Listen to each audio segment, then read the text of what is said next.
Sæll Pétur, til hamingju með hennar sigur. Hvernig leiðir hann á vellinum í dag? Hvernig fannst þér þessi leikur spilast? Bara vel sko. Mér fannst við einhvern veginn vera með yfirhöndina þannig séð frá byrjun. Komumst í 7-8 stig þarna snemma leiks og já, heldum þeim í þeirri fjarlægð út allan leikinn þetta bara. Og já, eins og ég segi, leiði aldrei svona einhvern veginn eins og áhlaupu þeirra yrði það stórt að það myndi vera eitthvað vesen sko. Þú sagðir við mig fyrr á tímabilinu að taflan segði að þið væri besta liðið. Núna er komin úrslitakeppni. Þið virðist ennþá vera besta liðið.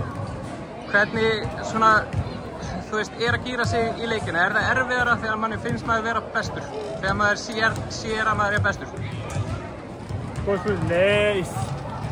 Nei, ég myndi ekki segja það sko. Ég meina það er þá ef þú veist, heldur og sér bestur og ert meira með eitthvað sem þú getur tapað og það verður kannski óþægilegra bara og þú vilt einhvern veginn koma þá ennþá gíra þér til leiks en svo er þetta líka alveg tveggja eggja sverð hérna og KG ekki með og veist, það er oft þannig hvernig liðin kom einhvern veginn út með það mentality að einn þeirra besti leikmaður er ekki með sem betur fyrir í dag gerði það mjög vel en við verðum að hafa hausinn rétt skrúaðana og já, því miður fyrir okkur og sem betur fyrir þá er þetta bara eitt sigur og við þurfum að halda áfram á þessum braut.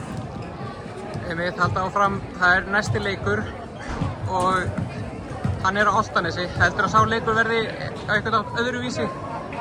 Já, klárlega. Ef að við munum hoppa í þetta forskot sem við hoppum í svona snemmaleik þar og við þurfum bara einhvern veginn